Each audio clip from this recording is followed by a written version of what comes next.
আসসালামু আলাইকুম। আশা করি সবাই ভালো আছেন। আমি আল্লাহর রহমতে অনেক ভালো আছি। আপনারা দেখছেন, দেখে তো বুঝতে পারছেন, মনে হচ্ছে এটা পা ফাটা না। দেখে মনে হচ্ছে প্রচণ্ড গরমে এবং প্রচণ্ড রৌদ্রের তাপে গ্রীষ্মে যেমন মাটি ফেটে চৌচির হয়েছে, ঠিক তেমনি এই পেশেন্টটার পা দুইটা ফেটে ঠিক যেন চৌচির হয়ে গেছে। পেশেন্ট আমাকে বললো প্রত্যেক শীতের শুরুতেই তার এই প্রবলেমটা শুরু হয় এবং শীত অবধি চলতে থাকে। শীত ভালো হওয়ার পরে আল্লাহর রহমতে এটা ঠিক হয়ে যায়। এই পেশেন্টটাকে আমি 3টা মেডিসিন দিয়েছি, সিফিলিনাম সিএম এবং গ্রাফাইটিস 200 এবং পেট্রোলিয়াম 200।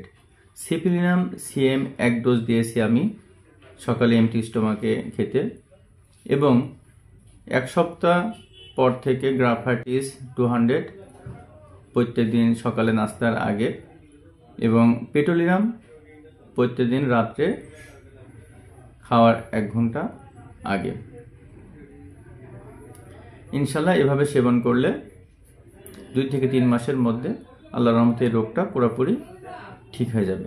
এবং আমি সেই সঙ্গে 2টা মেডিসিন ওখানে ইউজ করতে দিয়েছি, সেটা হচ্ছে ন্যাট্রাম সাল্ফ 6x এবং কেলিমিউর 6x। এই 2টা মেডিসিন আমি অলিভ অয়েলের সঙ্গে ব্যবহার করতে দিয়েছি। ভালো থাকুন, সুস্থ থাকুন, আল্লাহ হাফেজ।